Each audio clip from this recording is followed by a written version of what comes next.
If everyone could please take your seats, we're going to get this meeting started, please. Please take your seats.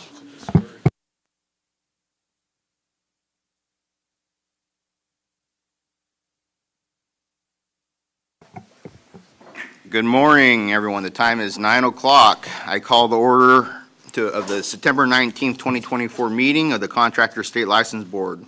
My name is Michael Mark. I am the CSLB's board chair. If we could all please stand, I invite Vice Chair Miguel Galarza to lead us in the Pledge of Allegiance. I will note for the record that Jacob Lopez, Stephen Pinelli, Amanda Gallo, and Mary Tykert have approved absences for today.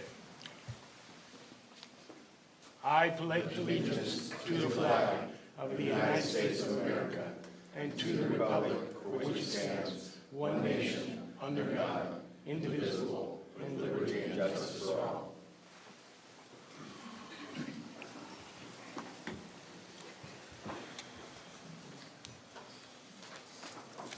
Robin, can you please confirm board member attendance and call roll? Michael Mark. Here. Joel Barton. Here. Rodney Kobos. Here. Miguel Galarza. Here. Amanda Gallo has an excused absence. Alan Guy. Here. Jacob Lopez has an excused absence. Diana Love. Here. Henry Nutt. Present. Steve Pinelli has an excused absence. Jim Ruane. Here. Board member Thomas Ruiz has not arrived yet, and Mary Tyker has an excused absence. We have a quorum.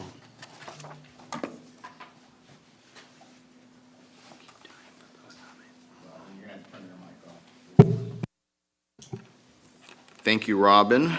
Also joining us is Contractor State License Board staff, Registrar David Folk, Chief Deputy Registrar Mike Jaminski, Chief of Licensing Carol Gagnon, Chief of Legislation Rebecca May, Enforcement Chief Steve Grove, Chief of Public Affairs Catherine White, Executive Office Analysis Robin Williams. Board Legal Counsel John Kinn is also present, along with DCA Deputy Director of Legal Affairs Melissa Gear.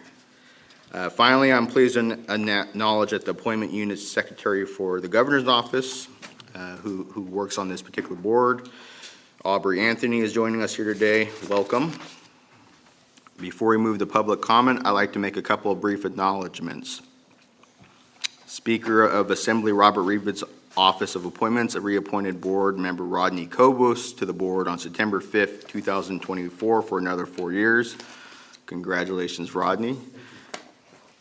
I'd also like to welcome and congratulate Rebecca May, whom we have not had the pleasure of meeting. She started as CSLB's new legislative chief on July 22nd.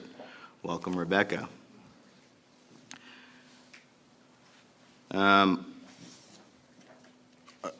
There was a legislative committee meeting yesterday.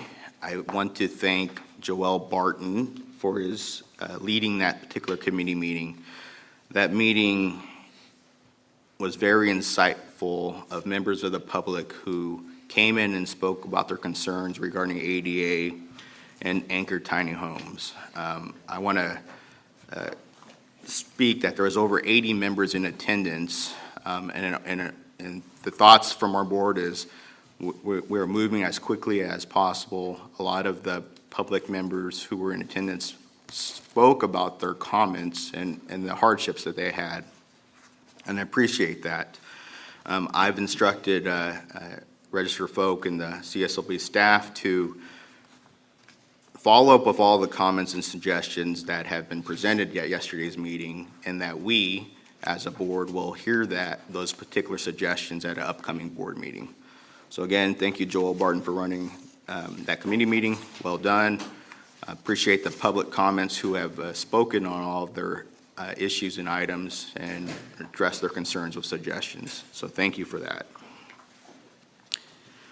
We are going to move to agenda item B, which is public comment and request agenda items for future meetings. The board values public input as part of our consumer protection mission to allow us enough time to conduct our full schedule of business today, I'm limiting public comments to 3 minutes apiece. If your comments do not involve an item on today's agenda, this would be the time you can make them. If you have comments on one of our agenda items, we encourage you to wait until we get them to that specific item. We'll give you an opportunity to make your comments at that time. We also ask that your public comment relate to the agenda item currently before the board. There are a few other rules that apply. First, California law prohibits board members from discussing any matter brought up during public comment, and board members are not allowed to act on any item that is not on today's agenda. Second, if you want the board to discuss a topic not on the agenda, you can ask us to consider placing that issue on the agenda for a future meeting. Finally, if you have an application, complaint, or disciplinary charges pending before the board, we ask that you not discuss the details of your case or pending complaint. That's because board members may be the judges and by law are not permitted to receive evidence or information that is not part of the administrative record in the case. First off, do any of the board members have any items that they would like to be placed on a future agenda? Seeing none, is there any public comment for members that are attending today? So again, this is your chance to speak on items that are not on the agenda. So Amy Pierce, please state your name again, and you have 3 minutes. Hi, my name is Amy Pierce. I'm an attorney here in Sacramento. I've represented contractors for roughly 20-plus years. I've had a long-standing, great relationship with the Contractor State Licensing Board. I'm here today in connection with a recent 2nd District Appellate Court decision in a case that involves a contractor state license law. The CSLB is not new to this case. About 10 years ago, in connection with the litigation, Mr. Levan came to the board to seek some help to understand some obligations to pay some unlicensed contractors. The CSLB did its job. It cited this individual, Ms. Zale, for unlicensed contracting, and it cited her. She agreed to the settlement. It confirmed that the evidence was overwhelming that she engaged in work without a contractor's license that required a contractor's license. This included hiring a window coverings contractor. During the litigation that spanned about 10 years, as Ms. Zale attempted to evade enforcement by the district attorney's office, the trial court was very, very vocal about its dislike of the Section 7031 of the Contractor State Licensing Law. And what he did is he ended up pushing the question of whether or not she was a contractor to a sympathetic jury. The jury verdict that came out of it is a travesty. The appellate court declined to review and reverse the jury's determination, notwithstanding that it does not follow the law and notwithstanding that it's wholly inconsistent with the way the licensing board both interprets and enforces the licensing law. This travesty needs to go up to the California Supreme Court for review, and we need the CSLB support to get the U.S. Supreme Court or the California Supreme Court's attention to take this under review. The issues are important because they protect consumers and homeowners who are involved with unlicensed contractors unknowingly. It is important to workers who work for these unlicensed contractors, and it's important for my clients that are competing actively with these unlicensed contractors who are calling themselves artists, decorators, designers, or something other than a contractor.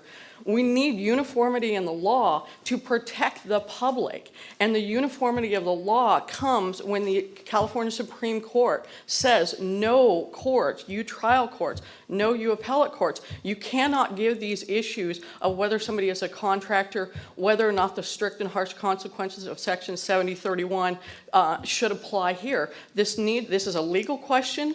The evidence was overwhelming. She hired an unlicensed window coverings contractor to install more than $30,000 worth of window coverings that included an electrical component. So she hired an installer, she hired an electrician, she did all of the things that are symptomatic of an unlicensed contractor, and she sued the homeowner based upon her fraudulent invoices for this work. Your time is We up. need your Your time support is up. Thank on this you. petition. Thank you. Thank you for your request to the board to consider a future agenda item. Please place this request in writing addressed to myself, Board Chair Michael Mark, and mailed to the CSLB Headquarters Executive Office, and it will be reviewed and considered.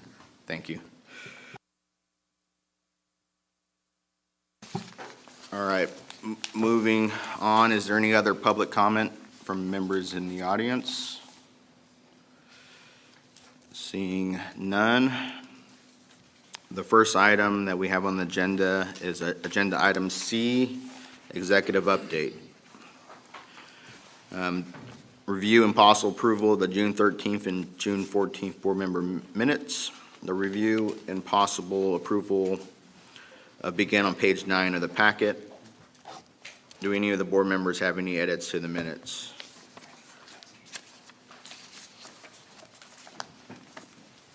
So again, we're looking for a review and possible approval of the June 13th and 14th, 2024 board meeting minutes. Is there a motion to approve the board meeting minutes? I make a motion, we approve. I'll second. Motion by Rodney Koba, second by Diana Love. Is there any comment from board members? Is there any public comment on the minutes of this meeting? Robin, can you please call roll? Michael Mark, Aye. Joel Barton, Aye. Rodney Kobos, Aye. Miguel Galarza. Amanda Gallo has an excused absence. Alan Guy. Abstain. Jacob Lopez has an excused absence. Diana Love. Aye. Henry Nutt. Aye. Steve Pinelli has an excused absence. Jim Ruane. Aye. Thomas Ruiz. Aye. Mary Tyker has an excused absence. Motion passes. Thank you, Robin. Next, we will move on to review and possible approval of the June 21st, 2024 board meeting minutes. These minutes begin on page 53 of the packet. Do any of the board members have any edits to these minutes? Seeing none, do I have a motion to approve and a second to approve the June 21st board meeting minutes? Jim Ruane, so moved. Miguel Galarza, second. I have Jim Ruane as a motion, Miguel Galarza as a second. Is there any questions from the board members? Any comments? Any public comment?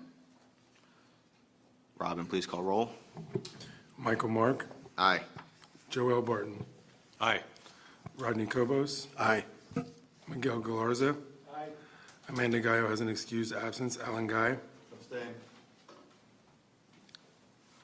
Jacob Lopez has an excused absence. Diana Love. Aye. Henry Nutt. Aye.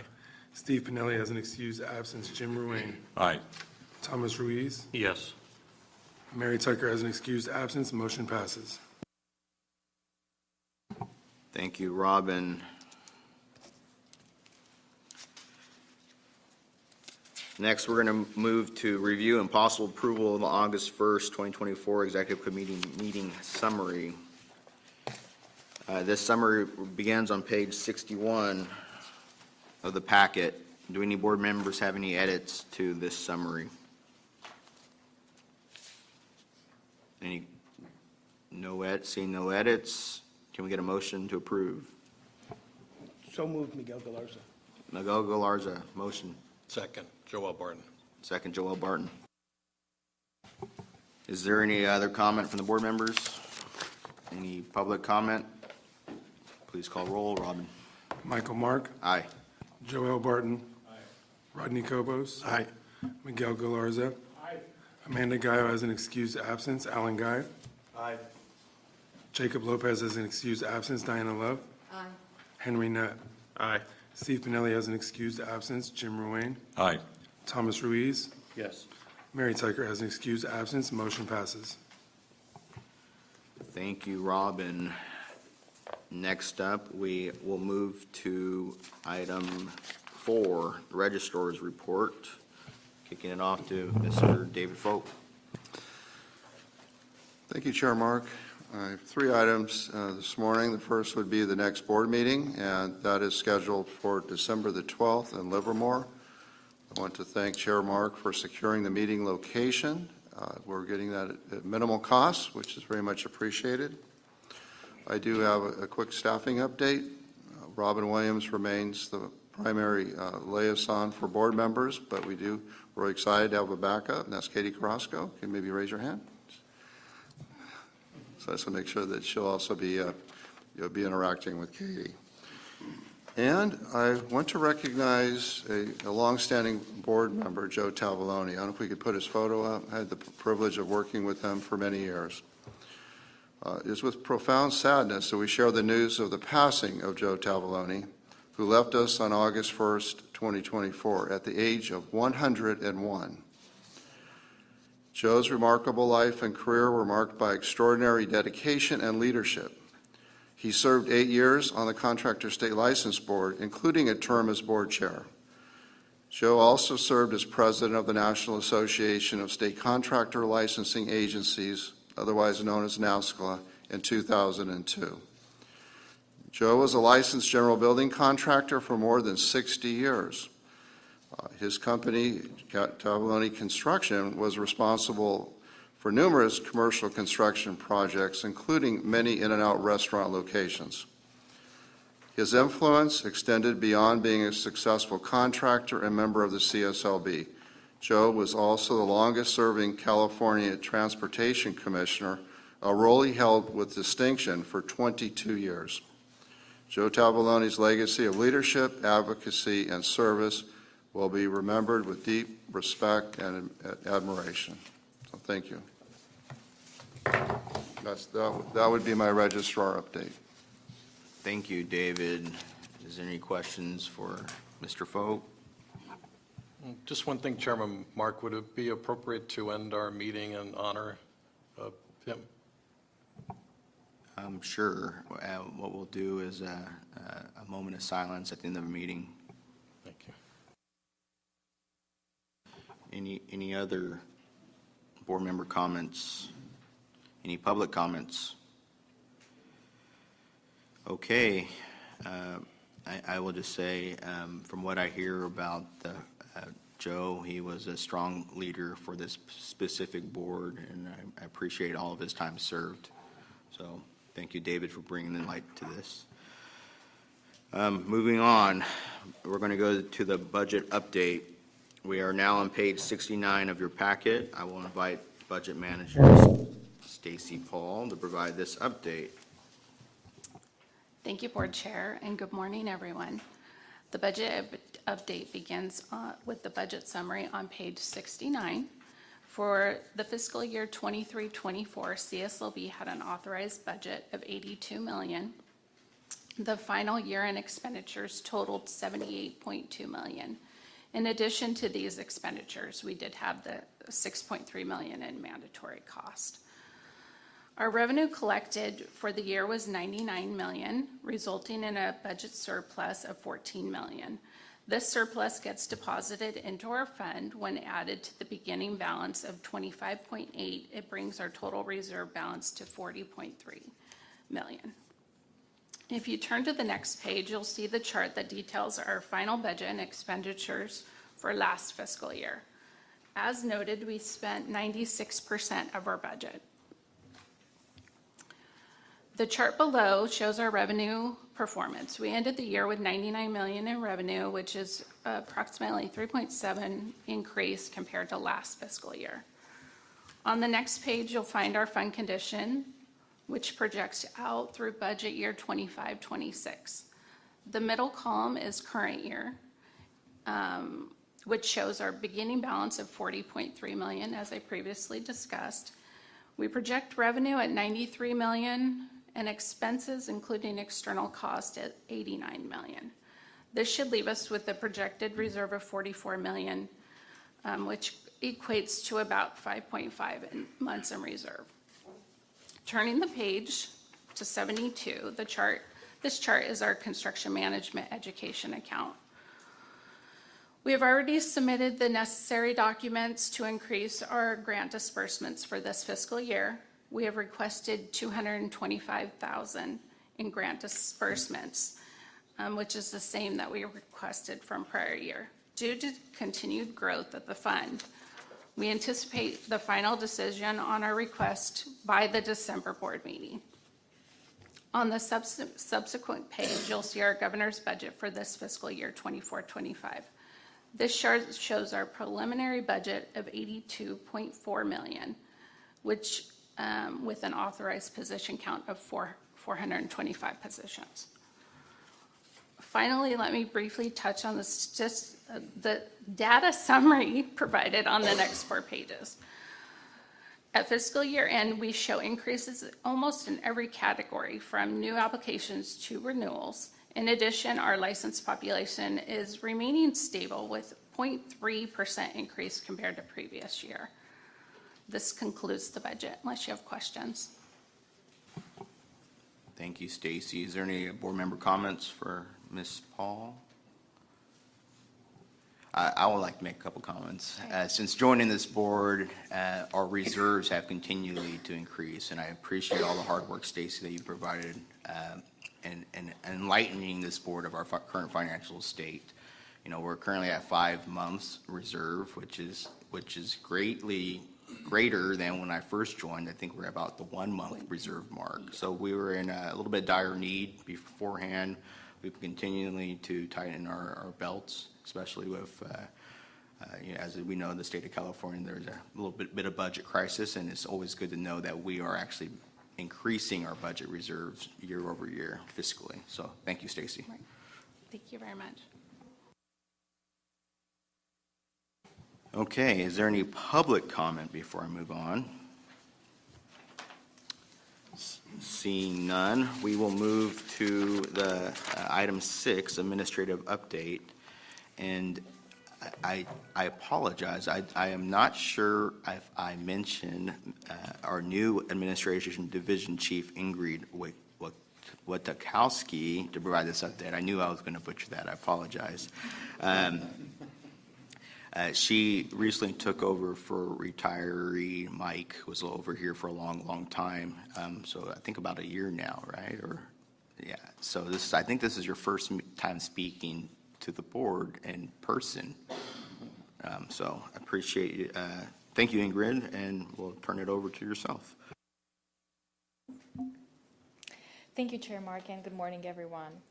On page 82 of the board packet, we will start with the vacancies.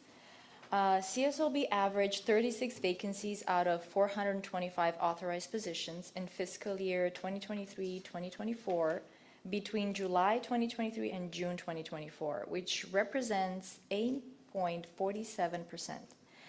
In the first 2 months of fiscal year 2024-2025, between July 1st, 2024 and August 1st of the same year, CSLB averaged 24 vacancies, which represent a 6% vacancy rate.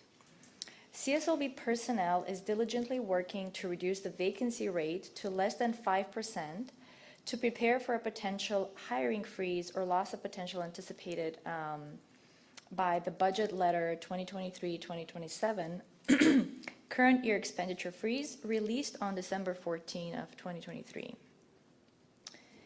Further, CSLB Career Consulting. On August 8, CSLB personnel presented the career consulting class focused on how to locate CSLB vacancies, tips on completing the state application, and tips on drafting and submitting statement of qualifications.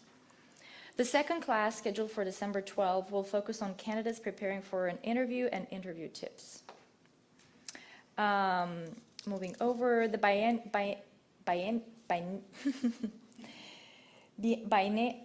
I'm just going to skip that word, language survey.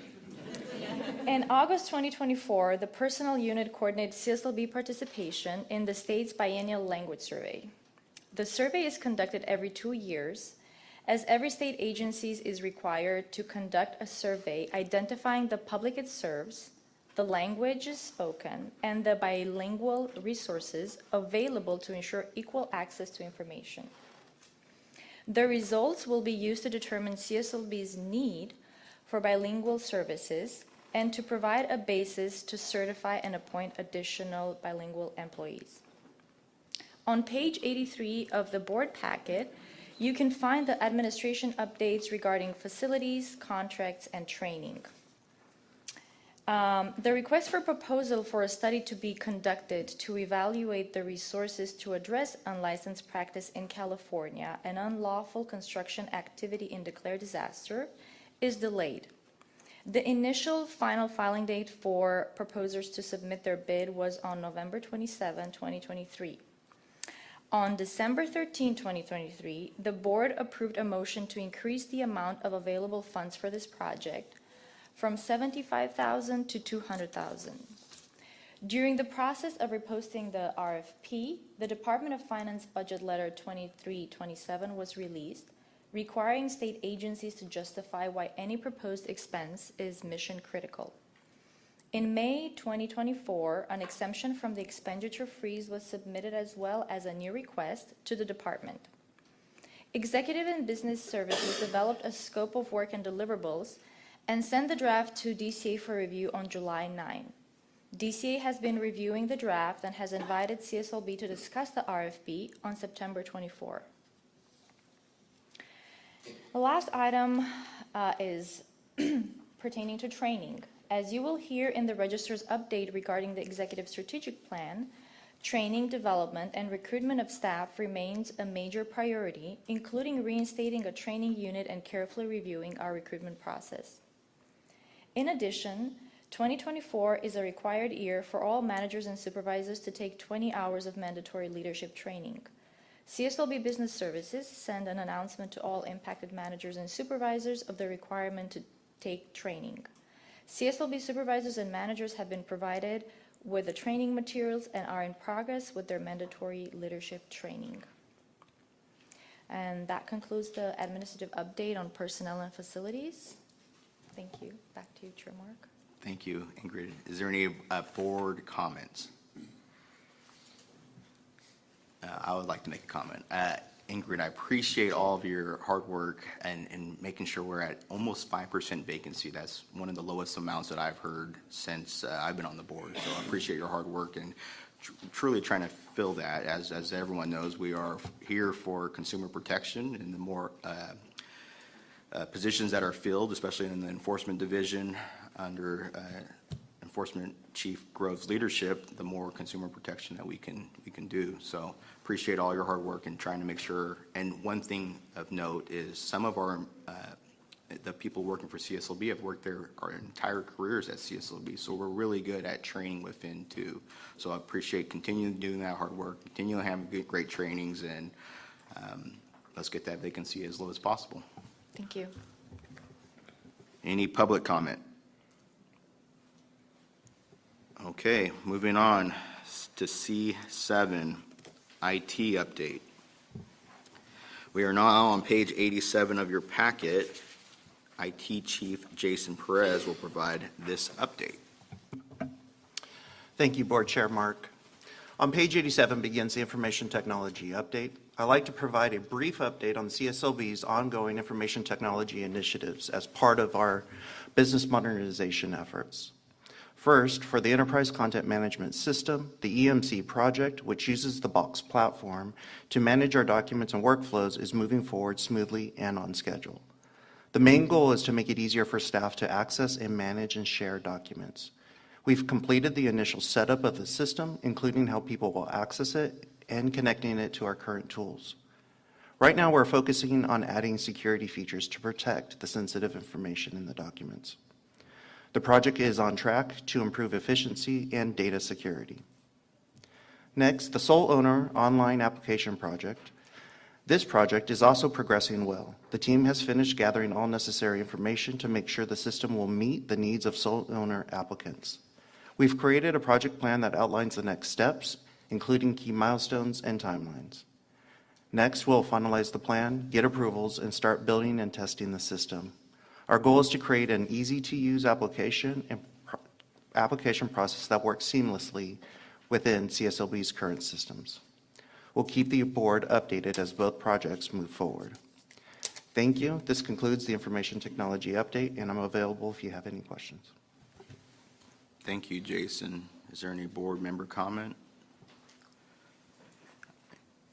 I will say a couple words.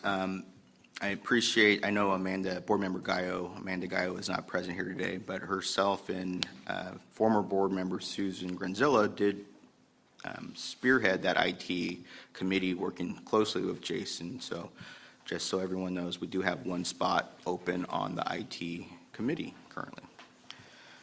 Is there any public comment for this agenda item? Hi, Please. my name's Amy Pierce. I work with lots and lots of contractors to file applications with the licensing board. Obviously, getting a lawyer involved means there's a reason, right? We're trying to do this very, very quickly.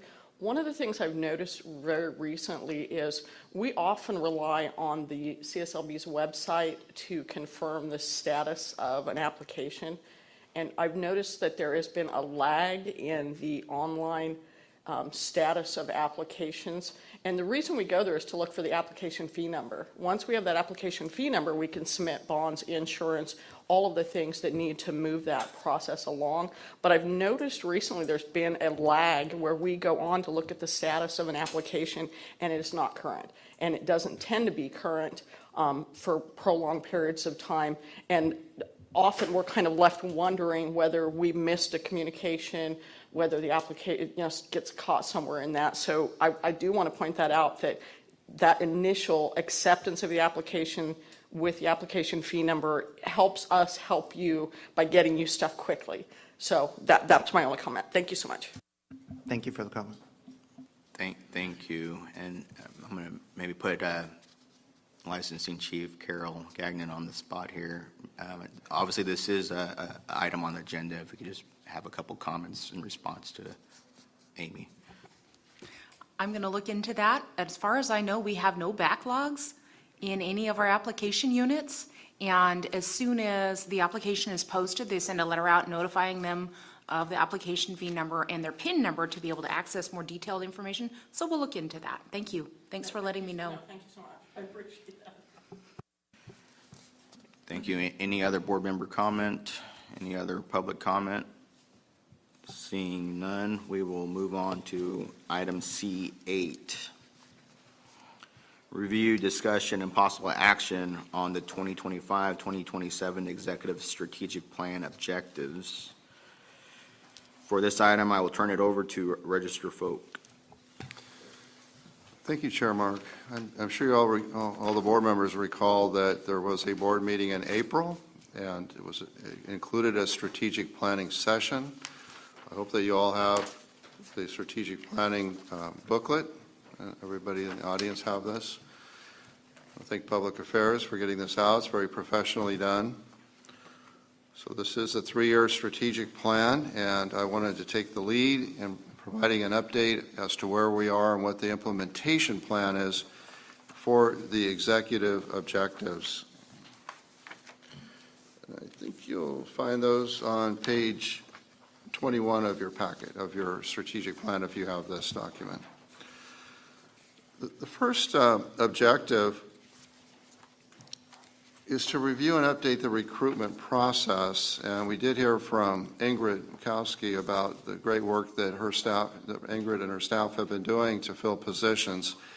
I don't know if she mentioned it, but we currently have 4 special investigator vacancies and 2 peace officers, and that's real low. And peace officer positions can be difficult to fill because of the background investigations. But what's been put in place is proving to be very effective. I do think there's an opportunity, though, under this objective to do more with hiring fairs and to collaborating with industry.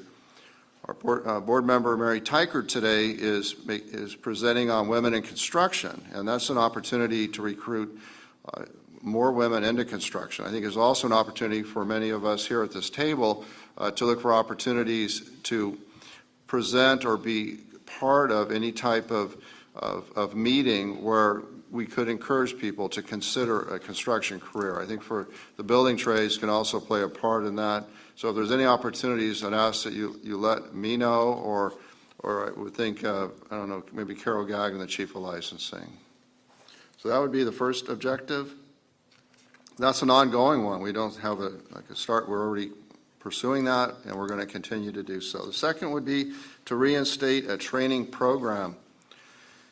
And Real pleased to report that under Steve Grove, our Chief of Enforcement's leadership, he did put a group together, consist of a couple of supervisors and a manager, I think. Yeah, they presented this packet here, which includes the implementation of a training unit. We have to resource that, but it really breaks down what needs to be done, from the onboarding of a new employee to the mentorship, to the structured training, to what's available in our procedure manual. And today, across the hall, we have an enforcement academy underway.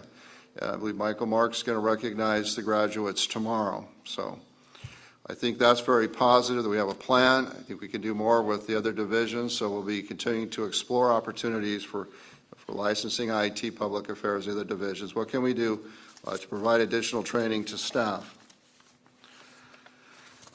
The third objective is to explore and implement process efficiencies to reduce processing times for licensing and enforcement. What IT opportunities do we have? And for this, I'm going to turn over to our IT Chief, Jason Perez, maybe share some of his thoughts. Jason.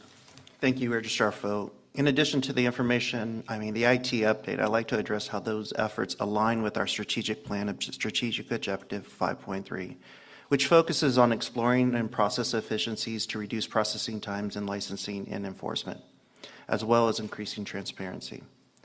The due date for this objective is Q1 of 2026, but our ongoing IT projects are already contributing to this goal. The first is regarding the Enterprise Content Management System, which is designed to streamline that document management and improve efficiencies across CSLB. We expect to complete this integration of the EMC with our licensing processes by the first half of 2025. This will help reduce processing time significantly by automating and organizing workflows, allowing staff to process paper documents faster and more efficiently.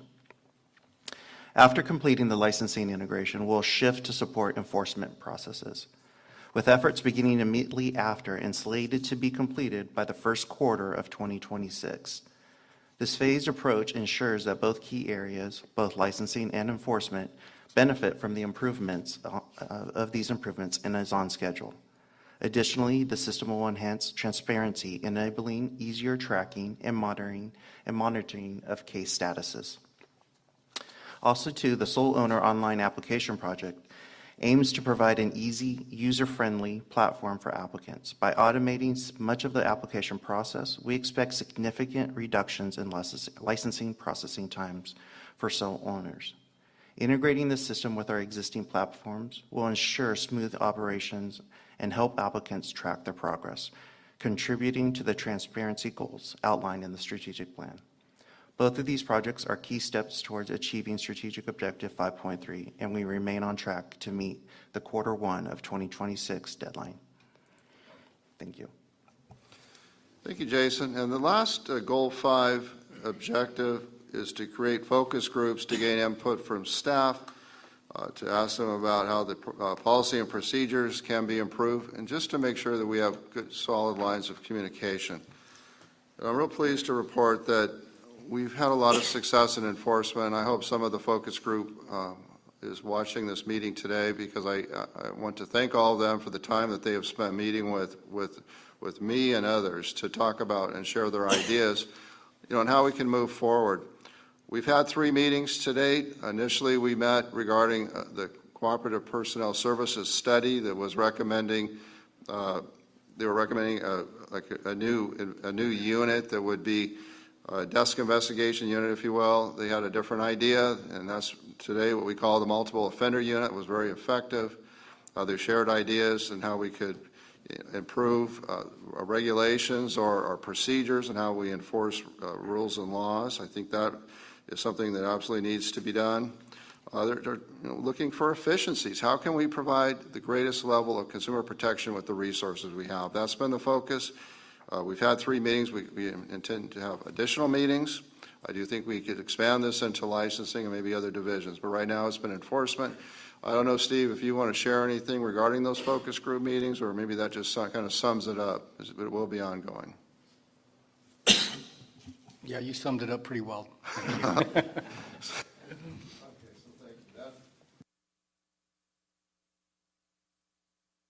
Update, thank you. Thank you, Registrar Folk. Is there any public comment? Is there any board member comment? Board Member Nutt? Yeah, one question. Would the focus groups comprise just of staff, or are there outside?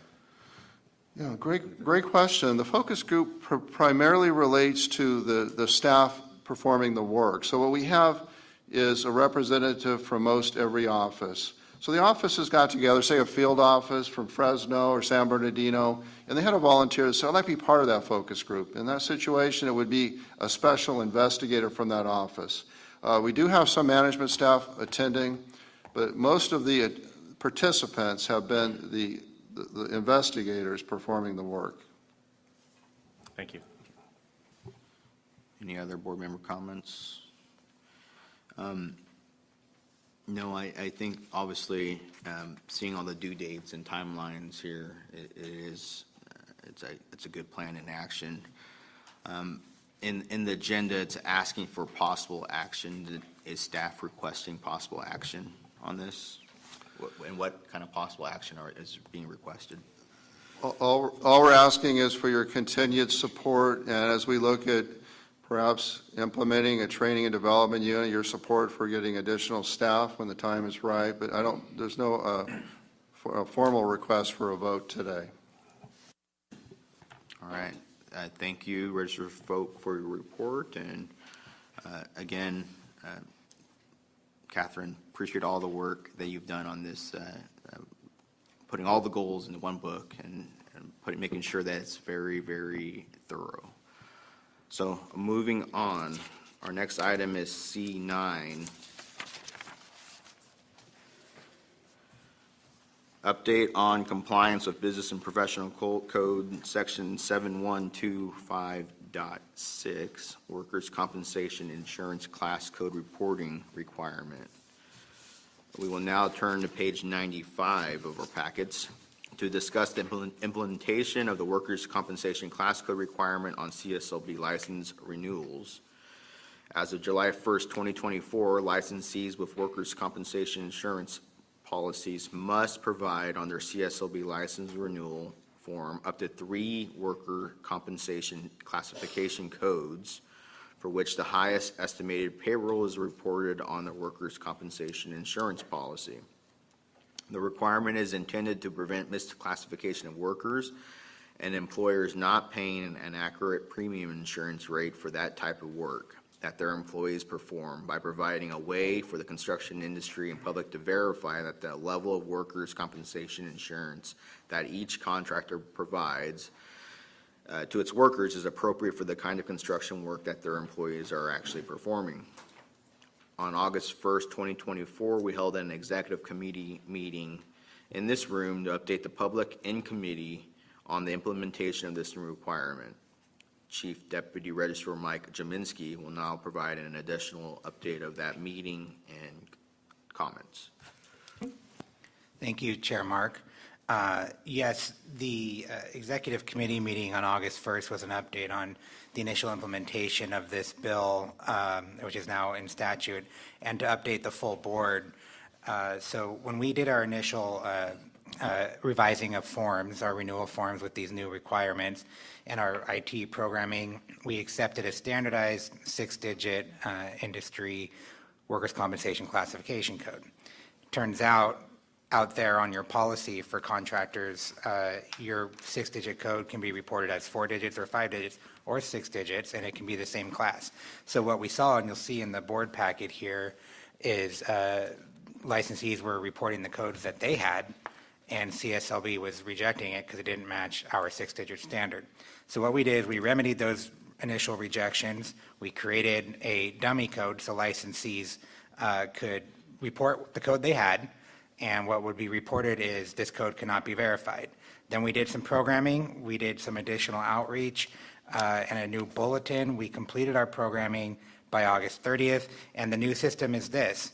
The licensee will report whatever code is on their policy, and it is, if it matches our codes in our database, our WCIRB, Workers' Compensation Class Codes, it will display on the website with the correct classification code.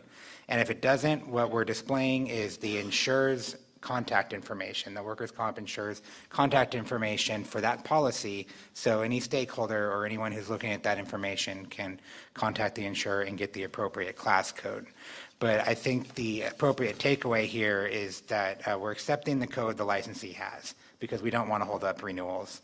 And we're going to continue our outreach to licensees to encourage them to reach out to their insurer and broker to make sure that they can confirm their code and whether it matches the WCIRB or not. And I think that's all I have, Chair Mark. Thank you, Mike. Is there any board member comment?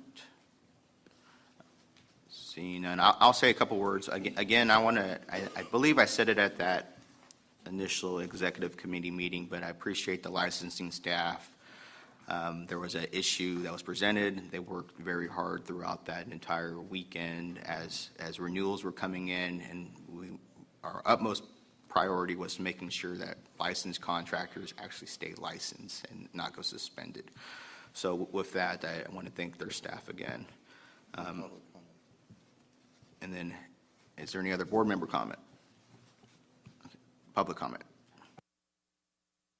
Apparently, I'm going to take full advantage of my time here. Please state your name again for the record. My name is Amy Pierce. I'm an attorney. I work with a lot of large contractors, both international and national clients, and I do know I've had at least one inquiry from one of my clients on this code issue, because their concern was if they have a large national client that does work in many, many states, their workers' compensation codes may make it look like they're doing work in California that they're doing in another state, and it may make it look like they aren't properly licensed. Is this going to, and I know I did get some guidance from the licensing board on this to take the top 3 on this. We did, I think, resolve it, but I do want to point out that if you have companies that are operating in many states, this could cause some confusion if their workers' compensation codes, right, are for the company at large as opposed to what they're doing specifically in California. Thank you for your comment. And Deputy Chief Mike Jaminski, do you have a statement? Thank you, Ms. Pierce. Yeah, and you actually, I believe you brought that to us several weeks ago. We appreciated that. There's an element of this bill that is significant for CSLB. It does not require this agency to verify the accuracy of those codes or to investigate the veracity of them. But another element, and with your help, we did put a statement on the website that says to the public or anybody that may be viewing, the class codes that are displayed here, because of the licensee's individual circumstances, may not reflect what you're reading for their license class. So if it says painting, and then you've got, clerical staff, it could represent something that's going on that CSLB hasn't been able to, we're not investigating that. We're just displaying what is being provided us. Thank you. Any other public comment? Seeing none. With that, let's move on to committee updates. Moving on to legislation. Leading us through the legislation portion of our meeting is Legislation Committee Chair Joel Barton. Joel, the floor is yours. Thank you, Chairman Mark. I'm Joel Barton, Legislative Committee Chair.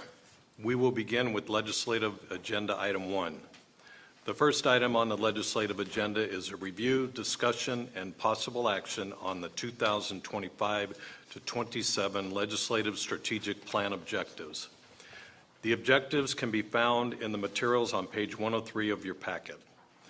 As you remember, the board approved its strategic plan in June and identified 5 objectives relating to CSLB's legislative and regulatory functions. Since then, staff has been working to identify and undertake the tasks necessary to further these lofty objectives. With the assistance of our legislative chief, Rebecca May, please allow me a moment to go through each one and provide an update. Number 1, improve communication with legislators to convey CSLB's mission and stress the importance of licensure. I am pleased to report that Ms. May has long-standing relationships with key legislative staff, including the consultants for the Assembly and Senate Committee on Business and Professions, the 2 committees tasked with reviewing bills related to CSLB. Since she started in July, she has met several times with Capitol staff to reinforce CSLB's visibility and to encourage her inclusion in discussions related to CSLB's laws. Rebecca, is there anything you would like to add regarding this objective? Thank you, Member Barton, and good morning, members. So in addition to my meetings with Capitol staff, I'd like to schedule meet and greets for you, Mr. Barton, as our legislative chair, along with board members this spring. I think this is a good way to refamiliarize the legislators with CSLB in a non-sunset year with the vital work that the board and staff do in protecting consumers. So we need to ensure that we follow public meeting laws by keeping the meet and greets limited to just 2 board members at a time, but I'm certain we can accommodate more meetings if there's interest. And if there's members interested in doing meet and greets, please reach out to me or to the registrar and let us know. Thank you. I would love that. Thank you. Moving on to the next objective. Review and amend regulations for clarity and understanding to ensure they are current. Rebecca, before I provide an update on this objective, can you remind the board members how regulations work? Sure. So essentially, regulations are how we implement and clarify statute. So statute is drafted by the legislature and signed into law by the governor, and conversely, regulations are drafted by the board and then are approved by the Office of Administrative Law.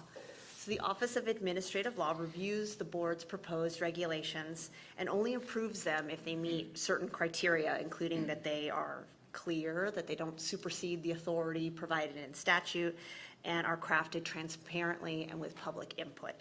So a simple example of how statute and regulations work together. So let's say the legislature passes a bill that would require CSLB to collect demographic data. The board might decide that it needs a corresponding regulation to identify what questions would go on the form collecting the demographic information. So in this way, regulations are also extremely valuable in providing guidance and assistance to staff in complying with the law. So the regulatory process is generally slower than the legislative process, sometimes taking up to 18 months or more to complete. But both the legislative and regulatory processes ensure that the public has meaningful opportunities to provide their input.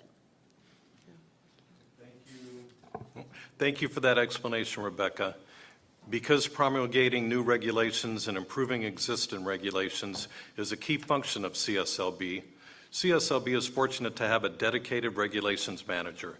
Tracy Brazil, thank you, Tracy, is to manage the board's regulatory functions. She and Rebecca have been meeting with the various division chiefs to better understand what regulatory changes are needed. Because it is up to the board to determine its regulatory priorities and ensure the regulatory process is transparent and open to the public, Rebecca and Tracy will bring regulatory proposals to future board meetings for your review and approval. On to the next objective. Identify and update regulations perceived as barriers to licensees. CSLB staff recognize that existing regulations may present unintended barriers to licensure. So that the board can better understand these challenges, CSLB staff plan to conduct a survey of applicants and licensees. This can be done with assistance from the Department of Consumer Affairs Solid Division. Solid supports DCA programs like CSLB through the design, delivery, evaluation, and administration of training and education programs. You likely remember their assistance in crafting the board's strategic plan. Solid can assist the board with stakeholder input in crafting and delivering a survey to applicants and licensees. As we move forward on this objective, I will keep you posted. Moving on to the fourth objective, provide timely notifications to licensees regarding statutory changes to improve understanding and accessibility. It is vital that licensees are made aware of changes to the laws that affect them and their work. Not only is compliance with the laws critical to consumer protection, licensees do not want to be subject to discipline that could have been avoided. Rebecca, can you advise us on this objective? Thank you, Member Barton. So ensuring that licensees know and understand changes to the law is an important part of CSLB's legislative implementation efforts. CSLB staff is currently forming implementation plans for bills that are being signed into law this year, And these plans include collaborating with the public affairs team to notify licensees of the changes. Notifying licensees can be done in a variety of ways, including industry bulletins, social media posts, and website updates. But not all contractors sign up for alerts or keep up with social media. So staff plan to look into the feasibility of emailing important updates to licensees now that CSLB is authorized to collect email addresses from applicants and licensees pursuant to the recent board-sponsored bill SB 630. As you may remember, SB 630 also ensured the privacy of licensee emails by specifying that they're not subject to public disclosure. So this objective is an ongoing process for CSLB staff, and I will provide ongoing updates at future board meetings. And thank you for allowing me to provide this information, and I'll turn it back to you. Thank you, Rebecca. Now on to the final objective. Create a 3-year legislative roadmap to aid discussions of the board's priorities with board members and other stakeholders. When this board determines its legislative priorities, it should always keep in mind the board's highest priority is public protection, and the board's mandate is to prioritize public protection over any interest that is inconsistent with public protection. Yesterday's legislative committee meeting was a reminder of the importance of public protection to the board, as we heard directly from consumers detailing the harm they have experienced after contracting with a licensee. Rebecca, anything to say about this item? Thank you. So this objective will be helpful to staff to efficiently communicate to consumers, industry stakeholders, and possible legislative authors CSLB's legislative priorities that have been vetted and discussed by the board. Having a detailed roadmap that can be distributed publicly informs valuable stakeholders about the board's purpose and helps generate interest. Thank you. Are there any board member comments or questions on this item?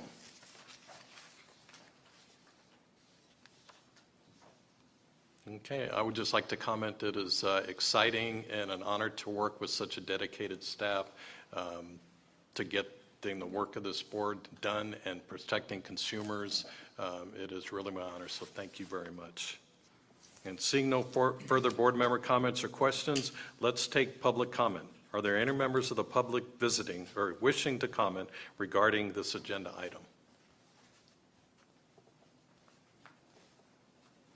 All right, seeing none, thank you. Now moving on to update and discussion on 2024 pending legislation. The second item on the legislative agenda today, an update and discussion on pending legislation.